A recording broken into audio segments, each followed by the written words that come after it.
Kisah sedekah yang menghajikan seseorang. Pak Asep membenahi barang dagangannya, guratan-guratan tua di kening, wajahnya tetap kelihatan bening. Sejak setahun lalu kopiah putih selalu menghiasi kepalanya, menutupi rambutnya yang seluruhnya telah berwarna putih. Alhamdulillah yang, kadang sepi kadang ramai, katanya menceritakan usahanya dengan bibir terus tersenyum. Dalam usia yang ke-67 ini Pak Asep ditemani istrinya mengurus warung kelontong berukuran 3 kali 4 meter. Pak Asep dan istrinya belum dikaruniai anak. Di usia yang senja mereka terlihat menikmati hidup. Toko kelontong yang ada di depan rumahnya yang ada di sebuah gang kecil di Bandung itu jadi satu-satunya penopang kebutuhan hidup mereka sehari-hari. Ini kenang-kenangan dari Mekah, yang menunjuk kopiah putihnya.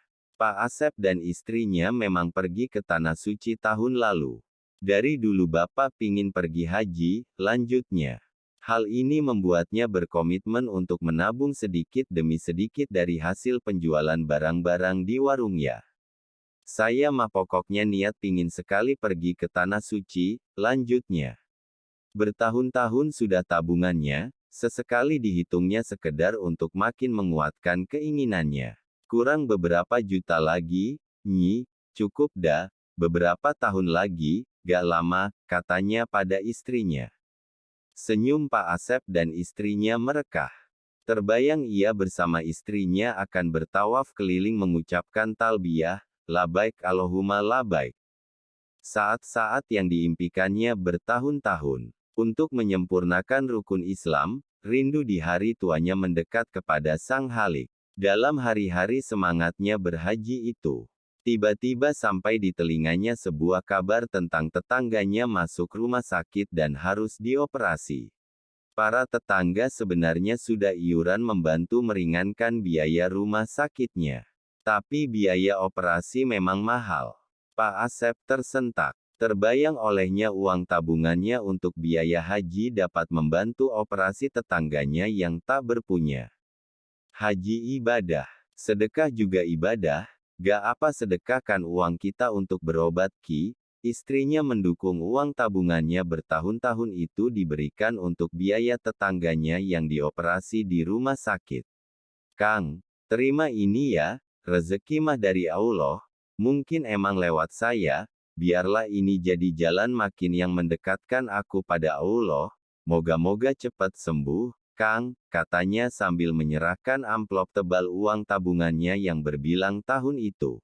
Dipeluknya Pak Asep dengan erat. Sedikit yang tahu ketulusan Pak Asep dan istrinya ini, ketika dokter yang merawat temannya ini heran dari mana ia bisa membiayai operasi yang mahal ini, maka sampailah cerita tentang uang tabungan Pak Asep ini. Boleh saya dikenalkan sama Pak Asep, Pak, sambut sang dokter terharu. Maka ditemuinya Pak Asep dan istrinya. Dan ditemuinya keteduhan seorang dermawan. Raut wajah yang kaya, meski dalam kesederhanaan hidup. Pak Asep, saya ada rezeki. Bolehkan saya ikut mendaftarkan Bapak dan istri pergi haji bersama saya dan keluarga? Sang dokter menawarkan. Pak Asep dan istrinya sejenak berpandangan. Tak kuat lagi menahan haru, dipeluknya dokter dermawan tadi. Allah Maha Kaya, ucapnya lirih di telinga dokter. Sahabat, menangislah kalau terharu.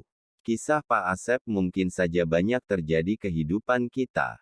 Pak Asep lain pun telah menggores hikmah kehidupannya sendiri. Atau bahkan telah pula sering kita alami sendiri. Dan selalu saja sedekah akan menyuburkan hati kita. Maka kakinya kemudian hadir di Baitullah, berhaji, dengan karunia dan rezeki dari Allah. Pak Asep dan istri seakan mereguk hidangan Allah yang sempurna, buah dari kedermawanannya. Memberkahi kehidupan kita. Maka mengapa kita menunda sedekah kita? Cukuplah sekian cerita dari YouTube channel Alif Nun.